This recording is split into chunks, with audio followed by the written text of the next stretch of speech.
পঞ্চভূতে বিলীন আশা ভোঁসলে, একটি যুগের সমাপ্তি। তিরঙ্গায় মুড়িয়ে বিদায় সুরের রানীকে, ভারতবর্ষে শোকের ছায়া। শেষকৃত্যে কান্নায় ভেঙে পড়লেন আশা ভোঁসলের নাতনি। ভাইরাল ভিডিও দেখে চোখে জল এসেছে সবার।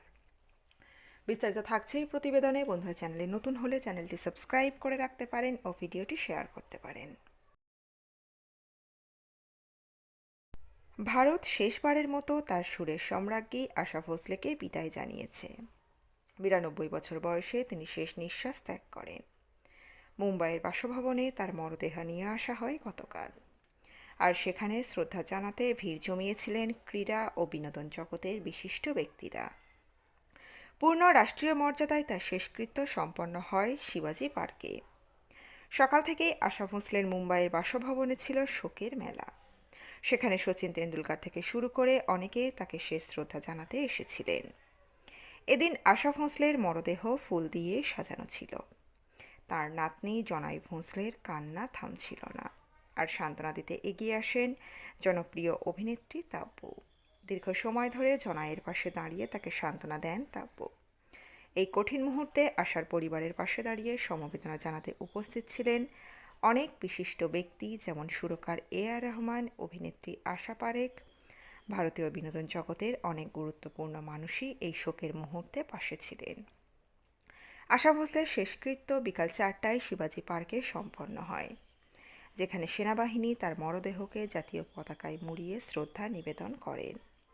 দেশের রত্নকে সম্মান জানাতে গান স্যালুটের মাধ্যমে তাকে শেষ শ্রদ্ধা জানানো হয়। দুপুর পর্যন্ত সাধারণ মানুষ তার শেষ শ্রদ্ধা জানাতে মুম্বাইয়ের বাসভবনে এসেছিলেন। এরপর মরদেহ নিয়ে যাওয়া হয় দাদারের শিবাজি পার্ক শ্মশানে, যেখানে তার অন্ত্যেষ্টিক্রিয়া সম্পন্ন হয়। গত মাসে আশা ভোঁসলের শেষ গান দ্য শ্যাডোই লাইট প্রকাশ পায়, যা ব্রিটিশ অ্যান্ড গরিলাসের সঙ্গে তার করা একটি বিশেষ গান ছিল। এই গান এখন তার প্রয়াণের পর এক বিশেষ স্মৃতি হয়ে উঠেছে।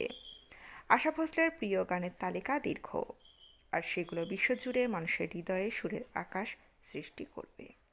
তার মৃত্যুর পর হাজার হাজার গানের সুর থাকবে মানুষের সঙ্গে, যা তাকে চিরকাল স্মরণ করে রাখবে।